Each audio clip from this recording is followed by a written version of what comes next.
Oh, well, hello, I'm Shaynna. I'm a part of Concord and Victory, our student-led newspaper. Hi, And my Shane. first question is about your novel. So in our Oaken Bones, you describe the interconnectedness of the rainforest ecosystem and linked it to your own personal healing journey. How do you think that writing about this connection helped you to process your experiences? And what do you hope that readers take away from your story? Great questions. Two questions in one. So I'll take the first one first, which is how did it help me to process by writing about it? So I'm an old Stoic. I was in Temple House and loved my time at Stowe. And I think one of the great things about Stowe as a school, certainly when I was there, is that it supports creative people and people who want to make a life or a career in the arts as artists, as authors, as actors, and people with very diverse kind of interests. And I've always loved writing and always found writing to be a great way to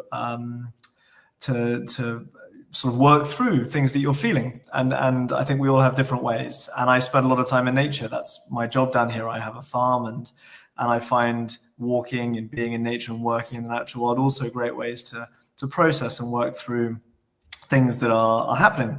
And so I found that writing the book was a really good way of getting everything down and making sure that it was, it kind of, as it had happened, I was able to kind of record it and remember it, and then I think properly pigeonhole it in your mind, because I think that's a really important element. Often when we go through experiences that might be quite traumatic, we then don't properly process them and put them away in our minds as memories as they should be stored. And I think that by writing about something, it can be a really useful way of doing that. There's a lot of research now that shows that talking therapy doesn't work for everybody, and it isn't always the best way of processing trauma and grief.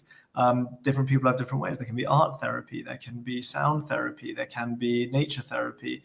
And for me, I find writing a very powerful way. So I think that answers the first part. Remind me what the second part of the question was. What do you hope that the readers take away from your story? What do I hope the readers take away from the story? And again, that's a great question. I mean, for me, the central tenets of the book, and you've only seen the sort of three of the chapters, but the whole book is about how it's endeavoring to remind the reader that everyone in the UK is a rainforest, we are a rainforest people who live on a rainforest island. I like to make the comparison with places like Brazil. Now, Brazil is an incredibly diverse country where the people who live there often have heritages that stretch to countries across the planet. But everybody who considers themselves a Brazilian is very aware that they live in a country which has a lot of rainforest within it, and that's something they're very proud of, and is culturally a part of their identity, and that they see as something to raise up and talk about. In the UK, we don't see ourselves as a rainforest people living in a rainforest country, but a few thousand years ago, 20% of the UK was a rainforest. We've cut down 99% of that habitat now, but it's the best habitat that we have in the UK for climate mitigation, for sequestering carbon dioxide, for biodiversity abundance, and for the mental health and well-being of people who spend time amongst these forests. So the thing I want the reader to take away is the idea that we're not an urban population. We're not even necessarily an agricultural population or a rural population. We're a rainforest population. We just have cut down our trees and forgotten that, and we need to replant them and remember it. Okay, thank you. Linking on to how England is a rainforest environment, you've highlighted the cultural significance of rainforests in British folklore and their environmental importance. How do you think that storytelling can be a tool to engage more people in conservation efforts, especially within the UK? I think it's vital. I think that I often compare rainforests, temperate rainforests, British rainforests, to peat, peatlands. And peat is a hugely important habitat. It sequesters and stores great amounts of carbon and locks it into the soil. It also is a wonderful biodiverse habitat that lots of different types of wading birds and insects will thrive in. And it's also an important part of our kind of national history and national conversation. But it's really hard to fall in love with peat. It's fundamentally quite a boring habitat. These are sort of wet blanket bogs that are quite smelly and quite hard to walk through or spend time in. And as a result, the works that are being done to preserve peat, which are really important, it's an uphill struggle for the conservationists working in that area, because it's hard to fall in love with peat. When you look at rainforests, it's easy to fall in love with them. It's hard not to fall in love with them. And I make this point in the book that, whilst we might not know or realize that we have rainforests in the UK, these are the forests that Lewis Carroll wrote the Jabberwocky in, or that J.R.R. Tolkien wrote the Fangorn Forest from the Lord of the Rings in, or Geoffrey of Monmouth wrote the Arthurian Legends focus in, or the Welsh Mabinogion is based in. These are our most elegaic and folkloric habitats that have a huge heart connection. And I think conservation starts with the heart and then finishes with the head. I think when you start with the head and you say, this is really good because it sequesters 5 tons of CO2 per square kilometer, people immediately go, that doesn't mean anything to me, and it's really boring. When you say this is the habitat that people fall in love in, or that moonlight creates fairy tales in, or that witches and gruffaloes live in, then people are interested and we can hook children. And then when you say, and it's really important for carbon, it's really important for biodiversity, it's really important for human health, then we already care about it. So then getting people to work on it is the easy bit. And so I think it's really important that we love habitats before we understand them, and then we learn to understand them and actually study them. Okay, thank you. Further exploring the topic of conservation, while I was reading the passage you gave us, there was a quote that particularly stood out to me. It said, "My father has spent his life caring for this valley. I will spend my life caring for it." So in your work running the 1,000-Year Trust, how do you spread this sentiment? I think that the reason that we call the charity 1,000-Year Trust is I want people to think in a multi-generational way. I think we're so obsessed, and it's because of what politics and business have done with short-term goals. So everything is, what can you achieve in 2 years, in 5 years, maybe if you're being really ambitious in 10 years. But nobody is thinking in 1,000-year timelines. And I think that's much to our detriment, because oak trees, they are 1,000-year creatures. So the oak trees in the valley here that in theory I own, some of them started growing when Elizabeth I was on the throne, and will continue growing when our current king's great-great-great-great-grandchildren are on the throne. And so the idea that I own them for this small period of their life, it's quite ridiculous. And the fact that I have the right and the ability legally to cut them down or to change how they are living, I think is crazy as well. And so the 1,000-Year Trust is a way to try and get us to think like an oak tree and stop thinking like a small-minded, short-term human, and go, actually, why don't we think like a creature that could live for 1,000 years? Because that's how we will fix the problems we've created in the natural world, by having a long-term view, not a short-term view. So I think the fact that my father has spent his life in conservation, and I will spend my life in conservation, and I hope that my children may spend their lives in conservation, they may not, but I don't want to put that burden upon them. I think multi-generational, proper multi-year thinking is the only way that we'll be able to not only fix the current climate and biodiversity crisis that we're in, but also be optimistic about it, because it's very easy to become quite depressed and quite pessimistic when you look at what the world's going to be like in 2030, because it's going to be worse. I don't see any big oil and gas companies actually stopping production. I don't see anyone stopping deforestation, and I don't see any politicians getting elected who look like particularly nice people. The reality is the world is currently going in a bad way environmentally, but in 1,000 years' time, we might have turned that around and be doing really well. So I think long-term thinking is a recipe for optimistic thinking. Okay, thank you. So far you've kind of discussed some challenges in your 1,000-Year project, with a lot of people profiting in the short term off of the exploitation of our natural environment. So on the topic of challenges, what have been like the biggest challenges for mobilizing farmers and landowners for your initiative, and how do you navigate resistance? So I don't try and fight resistance. Or now I meet people all the time who disagree with what we're doing, and that's fine. I think that healthy debate is a really important part of making sure that you are on the right path. Sheep farmers think that this land around here should just be used for raising sheep. I don't agree, but that's okay. Like, we don't all have to agree. A world in which we all agree is a very boring world. So I navigate that by sort of, trying to engage in interesting, objective, fact-based debate, not emotional debate. There are certain easy avenues that people will often go down which don't assist the debate. So people talk about cultural identity a lot. Farming communities talk about cultural identity. They say, but this is how we've always farmed, and this is our cultural identity. And usually what they really mean when they say that is, this is how we farmed since the Second World War. It's very rare for people to look back over 100 years to see what was being done before. And so when sheep farmers is particularly say, this is how it's always been done, what they mean is, this is how my grandfather did it, which is why I want to do it that way. And I think we need to, going back to my answer to the previous question around long-term thinking and 1,000-year thinking, is we need to be able to say, but is that the right way to do it? Not just from a climate and biodiversity perspective, but from a food security perspective, because there are so many different strands to this debate. And you're right that we've had challenge, but we're also trying to do something really complicated, which is, do our own small part for climate mitigation, restoring biodiversity, bringing more people into nature for their mental health and well-being, but also feed the nation and timber the nation, which is an area that's often missed.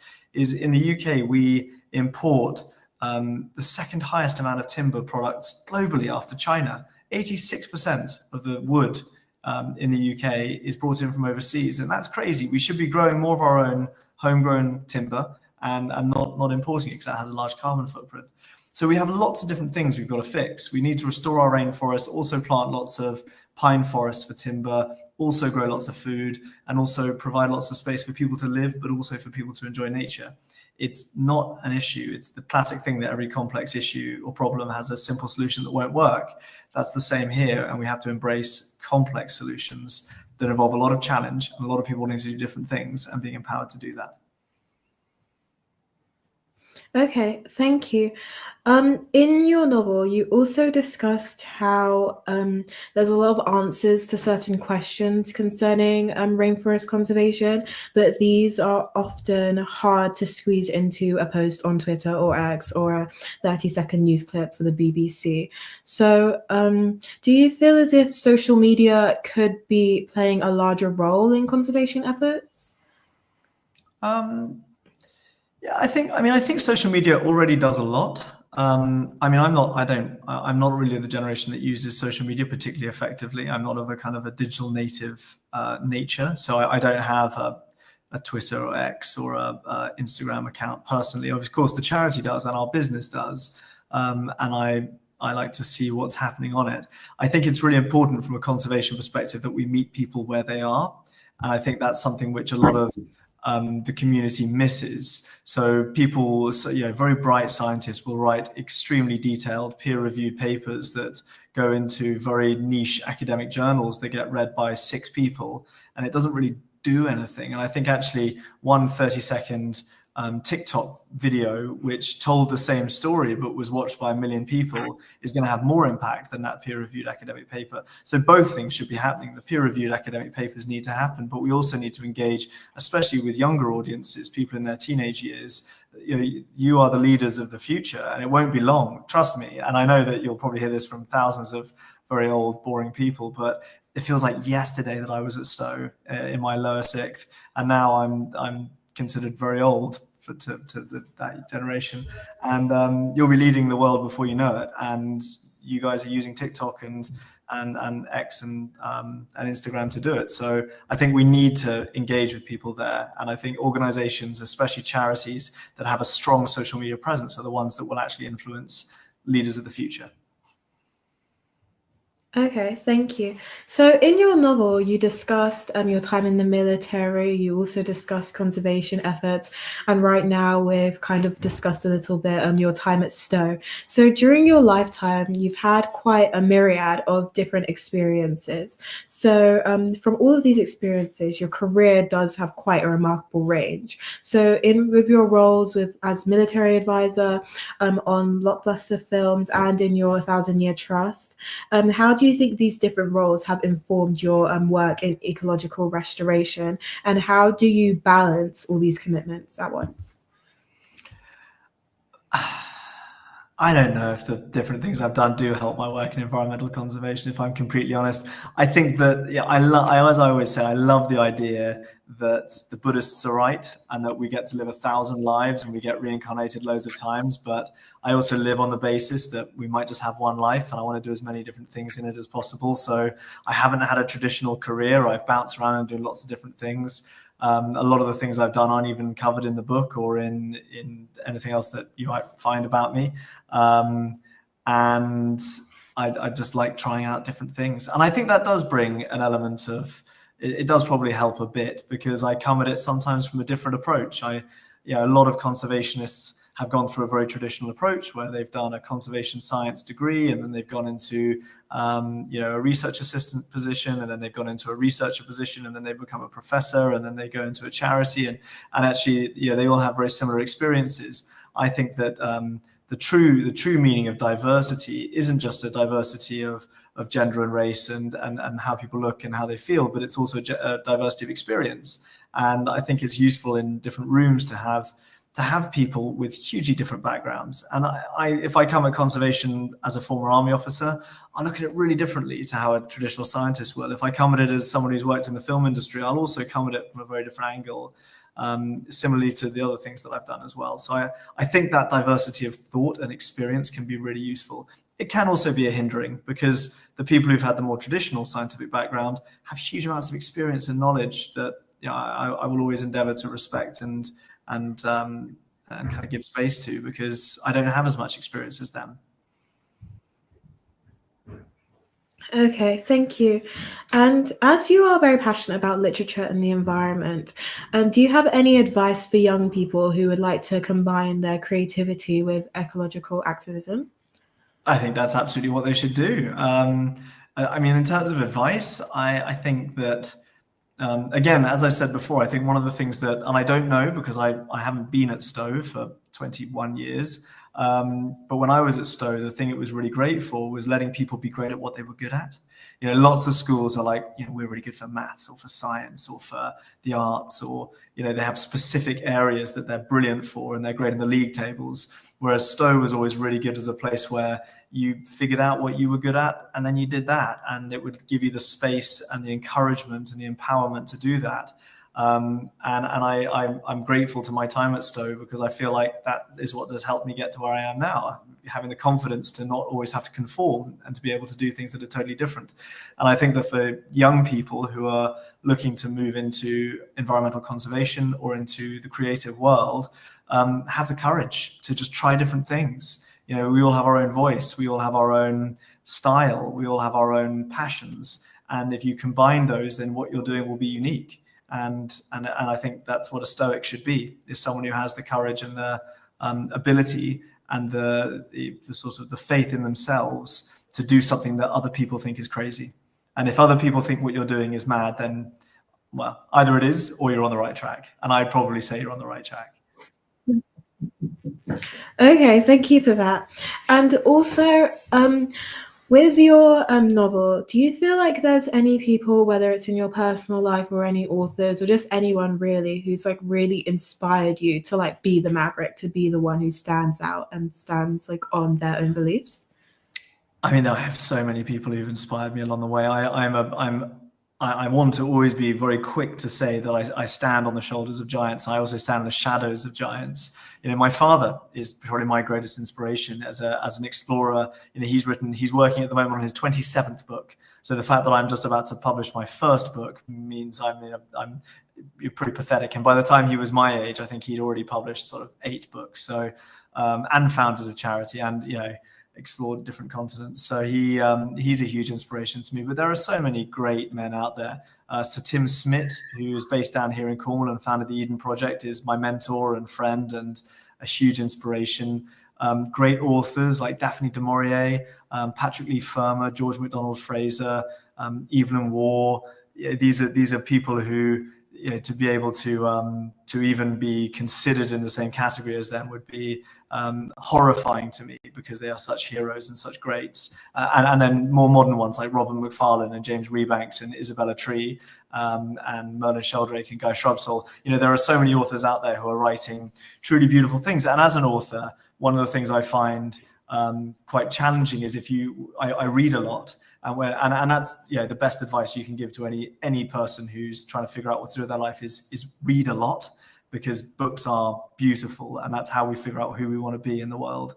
And I try and read as much as I can, and it's terrifying when you read a book and it's written so beautifully and you just think, I can't write like that. Like, I can't do that. I can't string a sentence together and make people fall in love with an idea by putting some words on a page. And when I read, Robin McFarlane or Patrick Leigh Fermor or Daphne du Maurier, these, or the classics, if you read Dickens, you get the same thing, and you read it and you just go, that's so good. And how did they do that? That's like 8 words, and they're the same words that we all use every day, but somehow the way they use them just hits you right through the heart. And so that's what I find very aspirational and inspirational. And people who do that are the ones I really look up to. Okay, thank you. So I've noticed that in your novel, there's kind of a lot of embedded pop culture references to Lord of the Rings and things like that. And also, like, in our conversation right now, you've mentioned many authors like Dickens. So is this something that you're particularly passionate about? Because I saw online that you worked on the Star Wars movies a bit. So that'd be quite interesting to discuss. Yeah, I mean, I'm a huge Star Wars fan. I grew up sort of with Star Wars being a huge cultural reference point and touch point for me. So working on those films, I worked on 2 of them, on Rogue One and on Last Jedi, was incredible. Also, I would say to anyone who wants to work in the film world to be careful, because if you love films, working in films is the best way to ruin your love of them, because you kind of see what happens behind. It's a bit like Wizard of Oz. You see what's behind the screen, and you see that actually all the androids are just sort of robots, and all the spaceships are just cardboard cutouts, and it's a bit depressing. I'm a huge fan of cinema, and so I try in everything I do reference the classics. And I think the things that have really stood the test of time, like Marcus Aurelius or Shakespeare or any of the, or Dickens, any of these great kind of. I read a great thing the other day of someone who said, if you want to read a great book, don't read a new book. Read a book that's been around for several hundred years and is still popular, because that means it's actually really good. Whereas there are lots of books that we get told all the time are a bestseller for 2024, and by 2026 it'll have been forgotten about. That's not a good book. A book that is still being read 200 years after it was written, that's a good book. And so I think those historical, cultural points are absolutely vital. But the way we tell stories now is always changing and evolving. And cinema is one of the greatest mediums that we have for challenging our society and our culture and the way that we view the world. I love sci-fi. I love horror. And people are often quite horrified by that, because a lot of people don't like horror. I think they're wonderful vehicles for telling stories that we can't tell in the normal world. Because if you try and tell a story about, I don't know, to pick any random issue out of the void, if you try and write a film or a book about abortion, which is a very live issue at the moment, it's very hard to do it without people immediately entering into that with their current prejudice or their current opinion about it. Some people will come and say women's bodies are their own complete choice. Many people in America, as we've learned, will come and say, actually, it's about religion and Christianity. And it's really hard to tell a new story, because everyone comes at it and they've already made up their mind. Whereas actually a lot of the modern ways of telling stories by things like sci-fi means that you can tell a story and everyone comes to it fresh, because it's on a different planet, or it's in a different universe, or it's in a different time. And that means that we don't enter it with our own preconceived ideas. Avatar is a brilliant example. Avatar is a story about an indigenous tribe in a rainforest.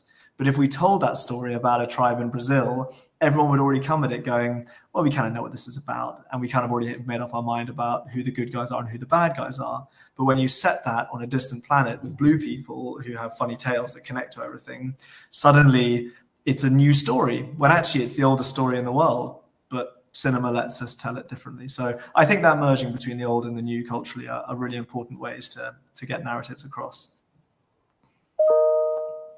Okay, thank you. I agree with that a lot. I find that the idea of media being mixed with like political views, but like not being too obvious. Like I feel like it's quite useful for educating a lot of people about certain issues. Yeah. And I'd like to thank you a lot for this interview. Thank you for your answers. They've been very helpful and insightful. And just like with a few ending words, would you like to share any key messages with a current student at Stoic? Not a student in particular, just every student, or Yeah, who will be yeah. watching? Yeah. Anyone who reads the piece that you're writing or who's watching. I mean, just the things that I've said. Like, I suppose my three key messages are: spend time in nature. I'm sure you do already. Stowe has some of the most gorgeous natural environments of any school, largest landscape gardens in the world. And the longest ha-ha in the world. These are important things, but there's a lot of nature there, and you will never realize until you leave Stowe how lucky you've been to spend time amongst all that nature. I only found out really when I'd left quite how special it was. So spend as much time in nature as you can. Read as much as you can. You will never ever be wasting time if you are reading, because it is how we grow our minds and expand ourselves. Doesn't matter what you're reading. It can be comic books. Read Watchmen. It's a great comic book. There's some great pulp culture out there. Read anything.